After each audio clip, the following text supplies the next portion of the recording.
السلام عليكم ورحمة الله وبركاته. إن الحمد لله نحمده ونستعينه ونستغفره ونعوذ بالله من شرور أنفسنا ومن سيئات أعمالنا. من يهده الله فلا مضل له ومن يضلله فلا هادي له. ونشهد أن لا إله إلا الله وحده لا شريك له. ونشهد أن سيدنا ونبينا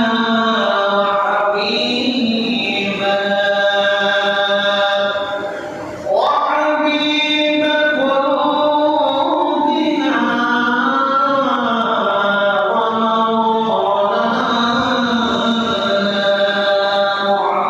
محمد الذي أرسله بالحق بشيرا ونذيرا وداعيا إلى الله بإذنه وسراجا منيرا. أما بعد فقد قال الله تعالى في القرآن المجيد وفرقانه الحميد. أعوذ بالله من الشيطان الرجيم. بسم الله الرحمن الرحيم. إن الله وملائكته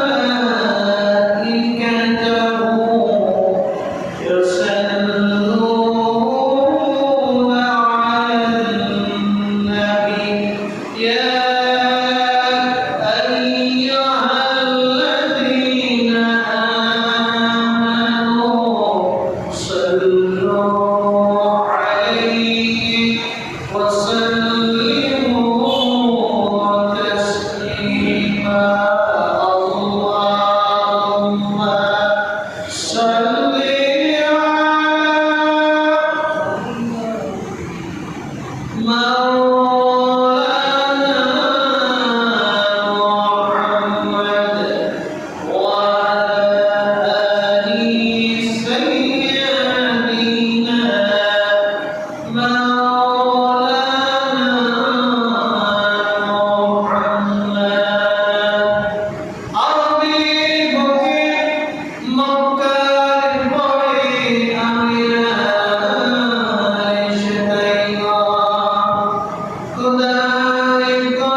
ঈমান এনেছি সেটুকু কি এনেছি ঈমান আল্লাহর উপর ঈমান এনেছি আল্লাহকে বিশ্বাস স্থাপন করেছি এবং ওয়ায়ুকিমুনাস সালাত মুমিনদের দুই নম্বর বৈশিষ্ট্য হলো নামাজ প্রতিষ্ঠা করা আল্লাহর উপর ঈমান এক নম্বর বৈশিষ্ট্য দুই নম্বর বৈশিষ্ট্য হলো ওয়ায়ুকিমুনাস সালাত নামাজ প্রতিষ্ঠা করা কি করা নামাজ প্রতিষ্ঠা করা আল্লাহ পাক রব্বুল আলামিন মুমিনের আরো বৈশিষ্ট্য বর্ণনা করছেন وَمِمَّا رَزَقْنَاهُمْ يُنْفِقُونَ আল্লাহ পাক রব্বুল আলামিন যা রিজিক দান করেছেন যা কিছু দান করেছেন সেই রিজিক থেকে বের করে সুবহানাল্লাহ তাহলে আল্লাহ পাক রব্বুল আলামিন একই আয়াতে পরের আয়াতের মধ্যে বলছেন ওয়াল্লাযীনা ইউমিনুনা বিমা উনজিলা ইলাইকা ওয়া মা উনজিলা মিন ক্বাবলিকা ওয়া বিল আখিরাতি হুম ইউকিনুন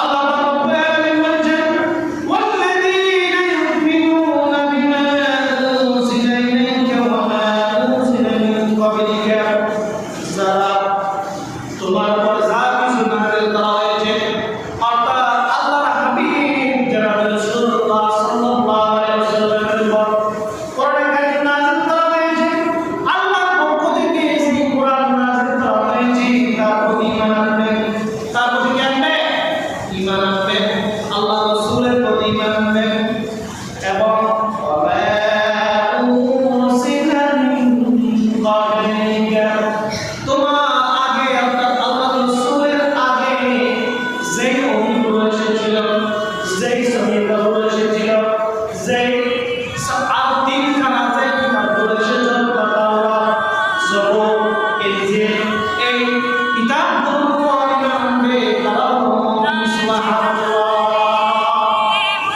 তাহলে আল্লাহ পাক রব্বুল আলামিন সূরাতুল বাকারা ৪র্থ নম্বর আয়াতের মধ্যে বলেছেন ওয়াল্লাযীনা ইউমিনুনা বিমা উনজিলা ইলাইকা তুমি রাসূলের উপর যে কোরআন নাযিল করেছি আমি সেই নাযিলকৃত বিষয়ের উপর মুমিন কলিমা করে সুবহানাল্লাহ ওয়া মা উনজিলা মিন ক্বাবলিক এবং তোমার পরবর্তী আগের যে নবীদের উপর নাযিল করা হয়েছে কিতাবসমূহ সেই কিতাবসমূহের উপর ঈমান আনবে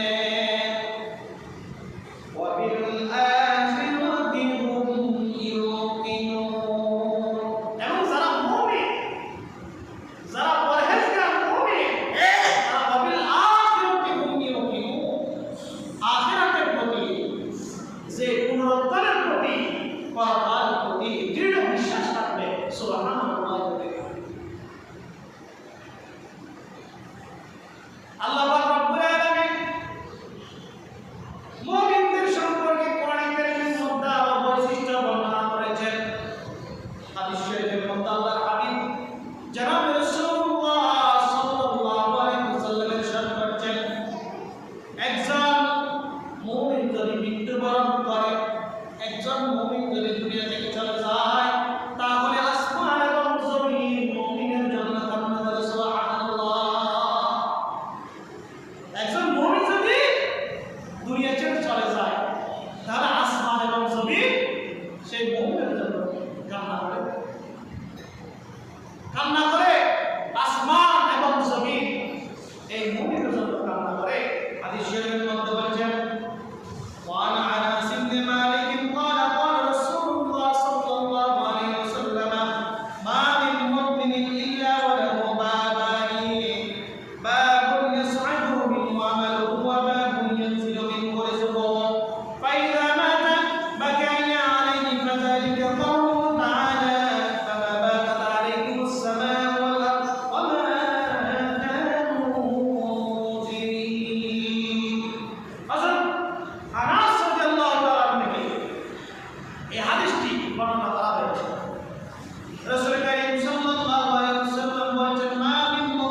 হাদিস শরীফের মধ্যে আরো বলা হয়েছে ফামা বাকাত আলাইহিমুস সামাউ ওয়াল আরদ ওয়া মা কানু মুনজিরিন। কাফেরদের জন্য আসমান জমিন কম্পন করবে না, কান্না করবে না, এবং কাফেররা কিয়ামতের ময়দানে শুধু রক্ত পাবে। নাউযুবিল্লাহ। মুমিনরা কিয়ামতের ময়দানে সুযোগ পাবে। অতএব সিয়ামের লোক ইবারা আগে দাও, ঠিক না? ইবারা এমফির লোক, এমফির মানুষ ইবারা কেন আগে দাও? ইন পড়ে জেড়ে লেনদেন চলে দুনিয়ায়। আর কিয়ামতের ময়দানে কোনো এমফির লোক থাকবে না, চেয়ারম্যানের লোক থাকবে না, প্রধানমন্ত্রীর লোক থাকবে না। সবাই একটা তারার মধ্যে দাঁড়াবে, আর সবার প্রধানমন্ত্রী হবেন আল্লাহ। কিয়ামতের ময়দানে আল্লাহ রাব্বুল আলামিন মুমিনদেরকে সুযোগ দিবেন। মুমিনদেরকে কি দিবেন? সুযোগ দিবেন। লেকিন কোন কাফের বেঈমানকে সুযোগ দিবেন না। নাউযুবিল্লাহ। আমাদের দুনিয়াতে থাকতে আব্দুল খালেক, আব্দুল মালেক আমিরের পরিমাণে ছিল, যদি আমল করতে পারে নাই, কিন্তু আমি যে আল্লাহ এক, আমি যে রাসূল পাঠিয়েছি, আমি যে কোরআন নাযিল করেছি, সেগুলোর উপর তার বিশ্বাস ছিল, একদিন ছিল। সে আমল করতে পারে নাই, তার জন্য শাস্তি হবে। লেকিন শাস্তি ভোগ করার পর আল্লাহ পাক রব্বুল আলামিন সেই বান্দাকেও জান্নাত দান করবেন। সুবহানাল্লাহ। কিন্তু কোন কাফের বেঈমানকে আল্লাহ জান্নাত দিবেন না, এটা বলতেছে সুযোগ দেওয়া হবে না। চেয়ারম্যানের লোক দুনিয়ার মধ্যে দেরি করে গেল, সবার শেষে গেল, অধিকার মানুষ এবারে কেনাকে দিব ফুরাইছে না চেয়ারম্যানের তারা অত্যন্ত তারপরে খালি আপনি দিয়ে দিতে হয়। আর মানুষ মানে আঘাত আইল, ঠিক না? আর মানুষ মানে আঘাত আমি মারাত্মীয় আর সজা দুনিয়ার মধ্যে যদি সজা বিধি চলে, কিয়ামতের ময়দানে যে আল্লাহর উপর ঈমান এনেছি, সে আল্লাহ আমাদের উপর রহম করবে। সুবহানাল্লাহ। আল্লাহ পাক রব্বুল আলামিন সেই জন্য কোরআন কারীমের মধ্যে মুমিনদের বৈশিষ্ট্য তুলে ধরেছেন। হাদিস শরীফের মধ্যে আল্লাহ রাসূল বলেছেন, আসমান জমিন মুমিনদের জন্য কান্না করবে। সুবহানাল্লাহ।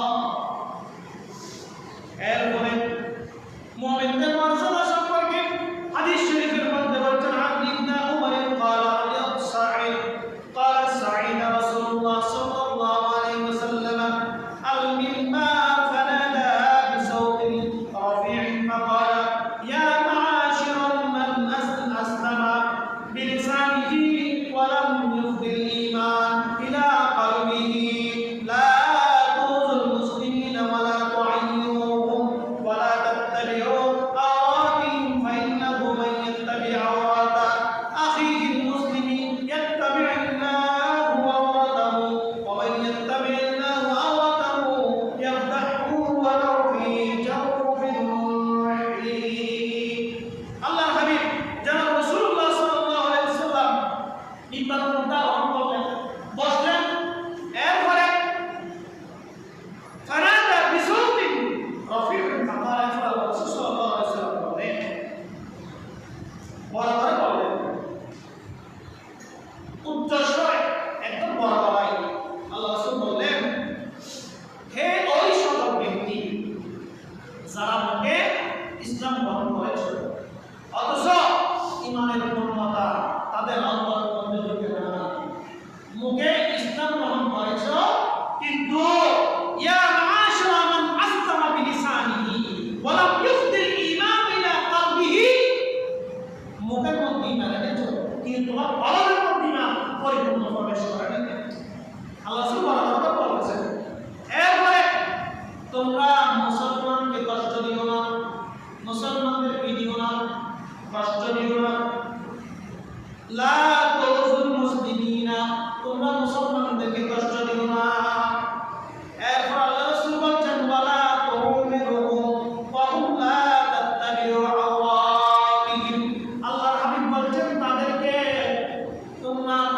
লজ্জা নিও না, তাদেরকে বিনিও না, লজ্জা নিও না। এবং আল্লাহ রাসূল সাল্লাল্লাহু আলাইহি ওয়াসাল্লাম বলেছেন, ফাইন্নাহু মাইয়াত্তাবি আওরাতা আখিল মুসলিমিন ইয়াত্তাবিউ আল্লাহু আওরাতাহু ওয়া মাইয়াত্তাবি আওরাতাহু ইয়াফদাহু ওয়া ফি জাওফির রিহলা। এবং কোন মুসলমান ভাইয়ের দোষ বুঝবে না, মুসলমান দোষ কি করবে না, তালাশ করবে না। এখন তো আমরা একদম বিশেষ জায়গায় থাকি, কার দোষ তালাশ করা যায়, কার দোষ বোঝা যায়, কে আমার চেয়ে বেশি ভালো আছে, তার দোষ তার পিছনে লেগে থাকি আমরা। কেন? তার দোষ বোঝার জন্য, তাকে খারাপ উপস্থাপন করার জন্য। আল্লাহ রাসূল সাল্লাল্লাহু আলাইহি ওয়াসাল্লাম বলেন, যদি তুমি কোন মুসলমান ভাইয়ের দোষ বোঝার পিছনে পড়বে, আল্লাহ পাক রব্বুল আলামিন তোমার দোষ বুঝবেন। নাউযুবিল্লাহ।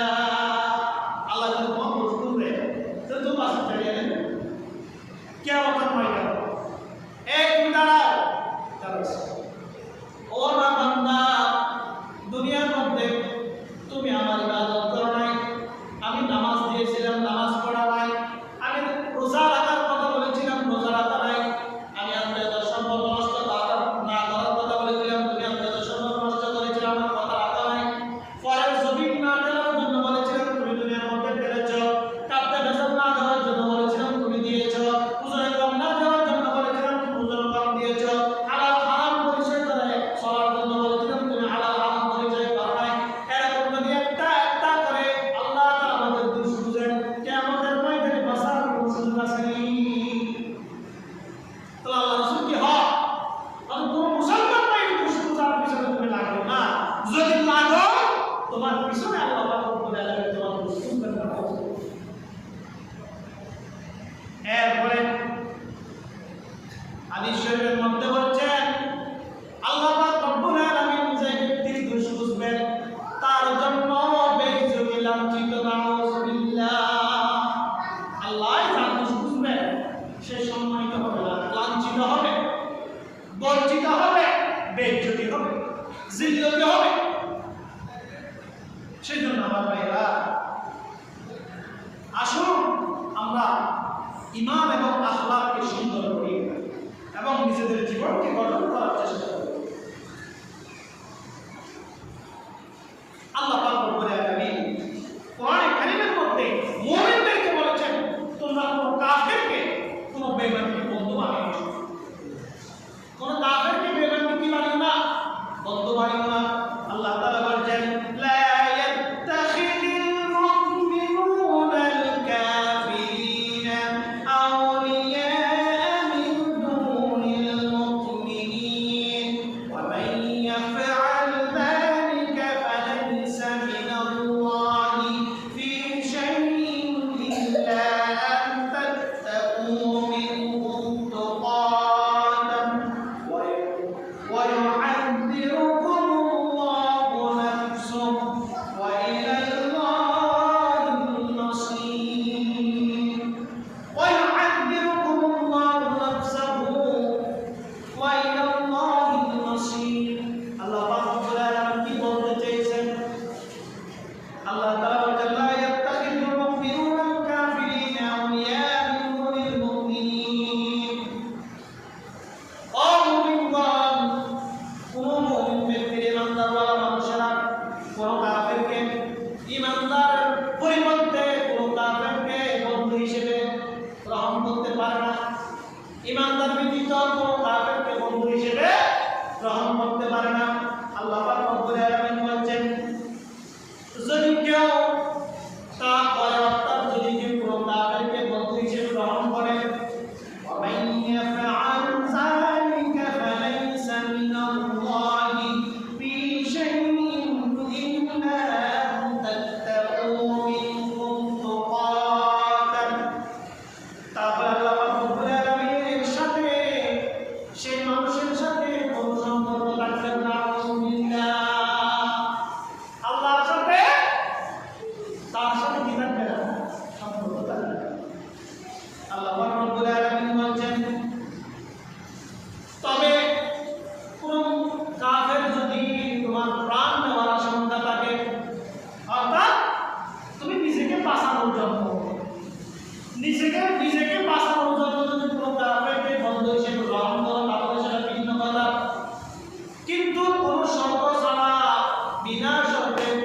বিনা কারণে কোন মুমিন কোন মুসলমান কোন কাফেরকে বন্ধু বানাতে পারবে না। আল্লাহর নির্দেশ যদি বন্ধু বানাও তারপরে আল্লাহ রব্বুল আলামিনের সাথে তোমার কোনো সম্পর্ক নাই। দুনিয়ার সামান্য ক্ষমতার জন্য আমরা নিজের ধর্ম ত্যাগ করে ফেলি এবং অন্যান্য ধর্মের মানুষের সাথে এমন সম্পর্ক করি যাতে নিজের বাইরে চেয়েও বেশি, নিজের বাইরে চেয়েও বেশি। আল্লাহ বলছেন তার সাথে আমার সাথে কোনো সম্পর্ক থাকবে না। নাউযুবিল্লাহ। এমন কি আমার দরকার? এরপরে আল্লাহ রাব্বুল আলামিন বলছেন ইল্লা আন তাত্তাকু মিনহুম তুকাতান। আল্লাহ তো তার নিজের ব্যাপারে অর্থাৎ এই কথাটা কিরকম সময় অর্থাৎ তুমি আর ডর তোমার না ডর খবর আছে কিন্তু আল্লাহ যদি হয় তুমি আর ডর আর হতাশ তোমার যদি আর কথা নফরমান করে তুমি আর ব্যাপারে ভয় করো অর্থাৎ তুমি আল্লাহর ডর এ হঠাৎ নাই আল্লাহ হইতে আল্লাহ কন্ট্রিবিউট করতে আগে না বলা আয় হইতে হঠাৎ শুরু মনে হয় তো আয় আল্লাহর ডর অর্থাৎ তুমি দুনিয়ার বিজয় কাফের বন্ধু বানাতে গেল যদি কোন কাফের বন্ধু বানানো হয় তাহলে আল্লাহ তোমার নাম শুনতে হবে। এর মতো হতইলি যদি কোনো মৃত্যুর আশঙ্কা থাকে, দলের আশঙ্কা থাকে, জীবনের আশঙ্কা থাকে, তোর অন্য কথা তুই বাঁচিয়ে নিজের বন্ধু বানাতে পারবে। এরপর আল্লাহ রব্বুল আলামিন বলতেন তোমরা আমাকে ভয় করো, আমি আল্লাহ তোমাদেরকে ভয় দেখাচ্ছি। সুবহানাল্লাহ। আমি আল্লাহ তোমাদেরকে কি দেখাচ্ছি? ভয় দেখাচ্ছি। ডর আমি তোমাকে ডর লাগাইতে আল্লাহ আর বুড়া পর্যন্ত ভালো লাগবে একটা সুরা পাইছে আল্লাহ আমি তোমার আর ডর আমি তোমাকে ডর লাগাইতে ঘুমো। সুবহানাল্লাহ। আমি বুঝতে কি মনে হবে সালাতুন ইয়া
এবং সেটা আজকের জন্য চিরস্থায়ী চিরকালের জন্য চিরদিনের